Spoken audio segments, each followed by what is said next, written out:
dans votre discours, vous avez parlé de mettre en place un groupe compétitif pour la Coupe du Monde. Justement, on a raté cette fenêtre du mois de juin. Est-ce qu'il est prévu, ou bien quel est le profilage des équipes que vous prévoyez pour le mois de septembre, ou bien vous avez quelque chose de clair dans la tête par rapport aux adversaires qu'on pourrait avoir pour préparer la Coupe du Monde? Parce qu'entre la fin des saisons et la Coupe du Monde, il n'y a que 5 ou 7 jours. Nous, on joue là, malheureusement, je pense, le match d'ouverture. Merci. C'est une très bonne question. On parle encore de la préparation de cette Coupe du Monde-là pour les équipes africaines. Donc ce n'est pas seulement typique au Sénégal. J'aurais aimé jouer 2 matchs, par exemple, là.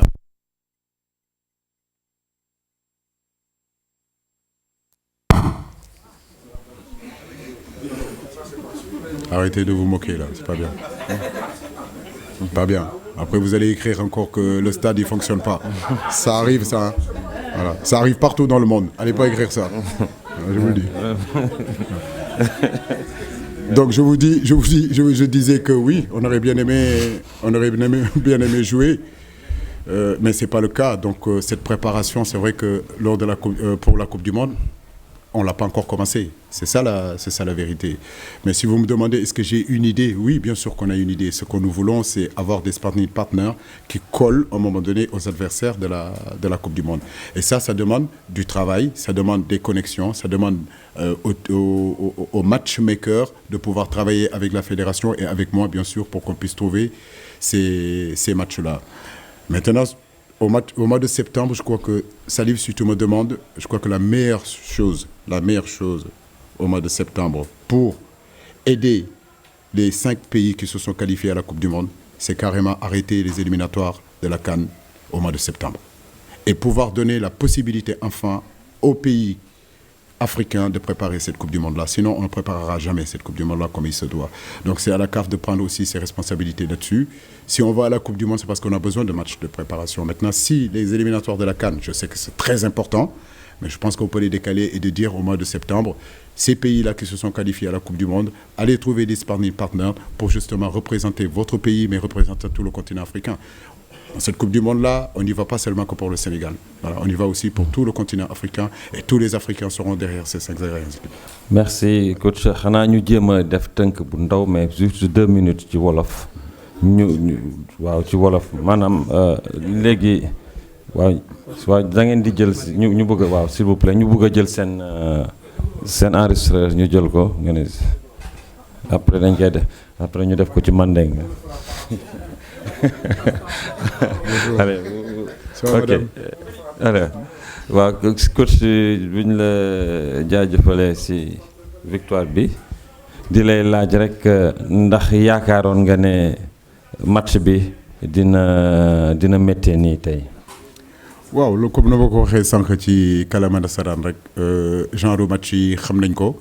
mën naa wax ni que exactement nu ma xalaatee woon match bi noonu la demee donc ça veut dire que équipe boo xam ne day regroupé wu ci ginnaaw défendre pour que justement ballon yi ñuy récupérer jéem a jouer en transition donc il fallait que tamit ci match bi ñu am tuuti patience c'est-à-dire mettre en place notre jeu pour que justement qu'on puisse trouver ñu mën trouver ay solutions mu doon match boo xam ne match bu difficile la mais je crois que lu gën a am importance tey mooy ndam li ñu ngi si sant yàlla bu baax a baax donc genre match yi tamit daf ñuy permettre tamit ñu gën a fort mentalement parce que c'est des matchs yoo xam ne il faut que ñu dem jëli ko il faut que ñu ñefe pour justement am victoire bi tey mentalité bi nga xam ne xale yi xam nañ ko ci difficulté match bi war na ma ni que vraiment ay xale yoo xam ne yu am jom nañ ñu am fulla nañu donc maa ngi leen di jaajëfal di leen encourager bu baax di sant yàlla ci victoire bi bu baax a baax ci match boo xam ne match bu métti la.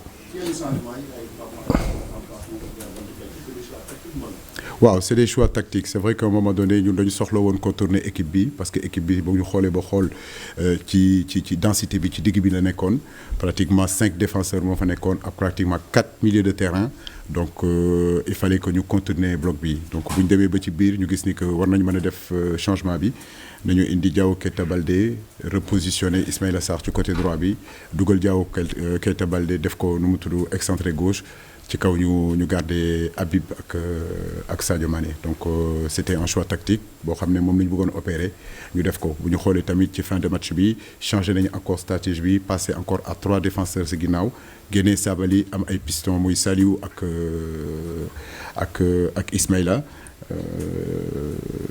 Idrissa Gana Gueye ak Pape Gueye nekk ci digg bi seen kanam Keita Baldé ci kanam fële attaquant yi nu mu tudd Famara Diédhiou ak Sadio Mané.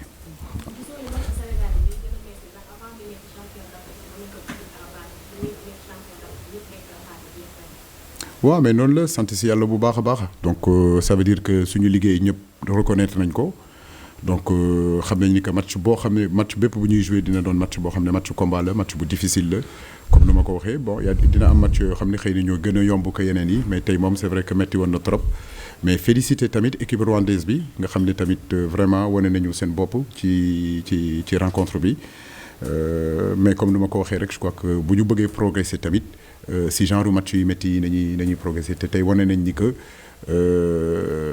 am nañu mental boo xam ne war nañu mën a dem ba gagner match bi je pense que il y a quelques années match bi xëy na duñ ko doon gagner waaw mais tey am nañu mental bi ak force boo xam ne ak expérience boo xam ne te yàlla may nañu ndam kon ñu ngi ci sant yàlla bu baax a baax a baax.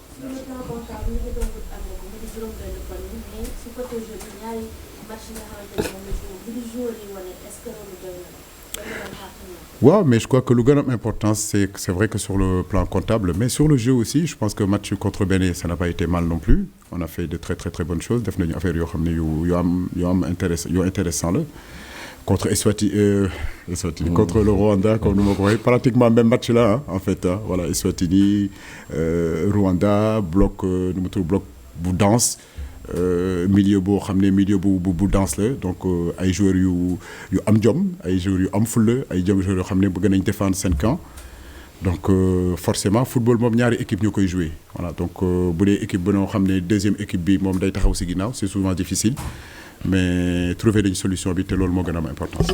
jërë ngeen jëf.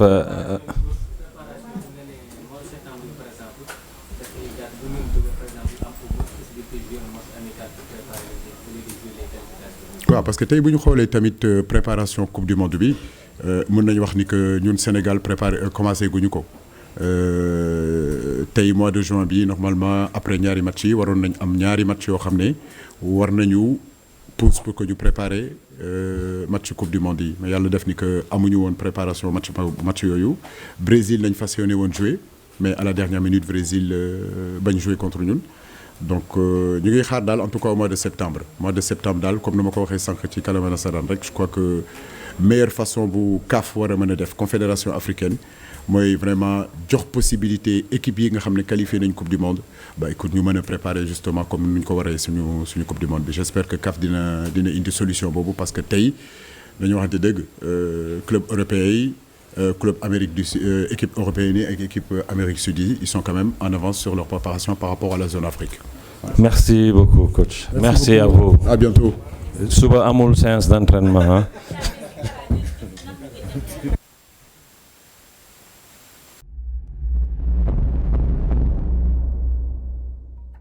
cheetetetet mais yow sawaay yow fu ñu la fekk yaa ngi ci kanamu ordinateur bi wala sa kanamu tablette ba sa téléphone portable lu xew mais damay lire ay information waaw xoolal boo bëgg am ay information yu leer nañ et en temps réel duggal ci www.senegal7.com ay information yu wóor man de maa ngi application Sénégal 7 lépp lu xew dama koy jot ci sama téléphone ci tàng bi te nag application Sénégal 7 am ko yomb na da ngay dugg ci Play Store wala Apple Store nga télécharger ko rek xam li xew ci réew mi ak la xew ci bitim réew te nag dara du la ci umpu. Vous voulez des informations en temps réel? Cliquez sur www.senegal7.com. Sénégal 7, le roi de l'information en temps réel.